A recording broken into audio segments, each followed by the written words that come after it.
Vítejte u krátkého instruktážního videa, kde vám ukážeme obecné zásady pokládky betonové dlažby.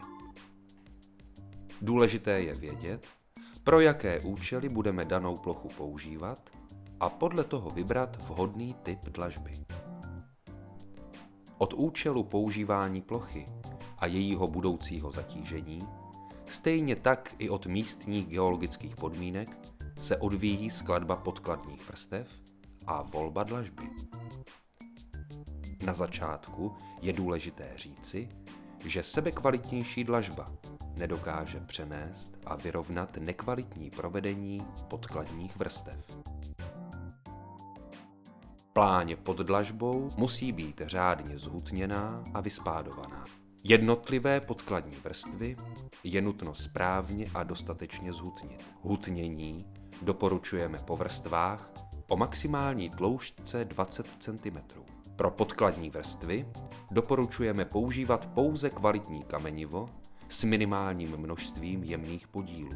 Při dodržení těchto podmínek je zajištěn dostatečný odvod vody do podloží.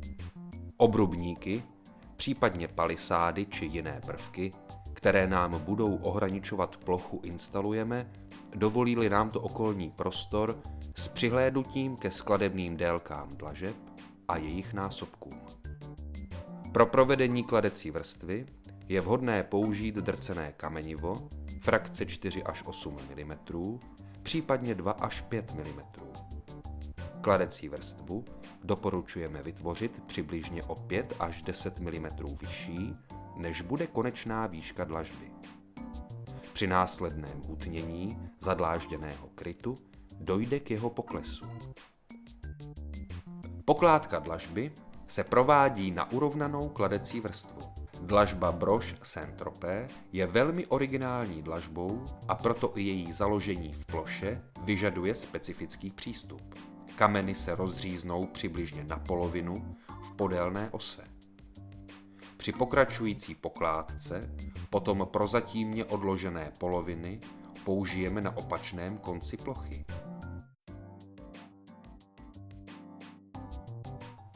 Postup pokládky je vždy proti spádu dlážděné plochy z již vydlážděné plochy.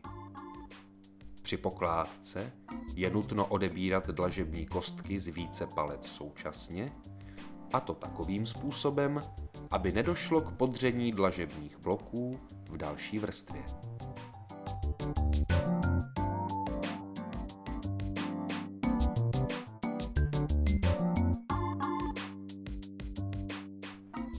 Při pokládce dle skladebného vzoru se v ploše objeví rušivě působící spára. Vyjmutím těchto bloků a záměnou s kterýmkoliv kamenem v ploše tento jev eliminujeme.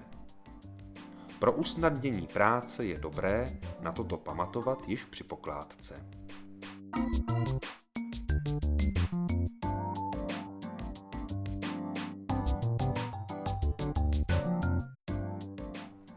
Nestandardní rozměry plochy řešíme dořezáním jednotlivých prvků. Nikdy na ukončení dlážděné plochy nepoužíváme beton.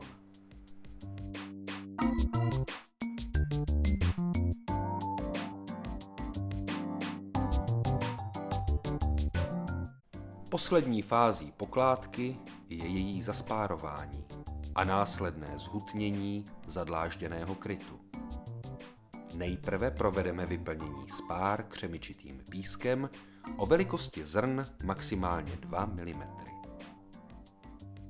Poté dojde k očištění plochy a k jejímu zhutnění vibrační deskou, která musí být vždy opatřena gumovou podložkou. Zhutněním krytu dojde k jeho zpevnění a ke srovnání přípustných výškových tolerancí jednotlivých dlažebních bloků. Následně se spáry doplní křemičitým pískem.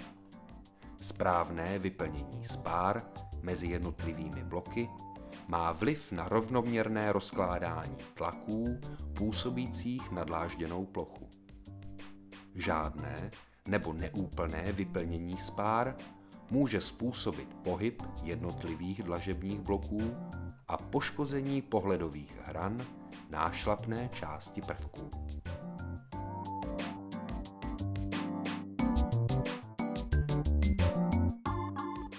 Dlažba Broche Saint-Tropez je velmi originální přirozenou dlažbou a jako takové jí sluší volnost.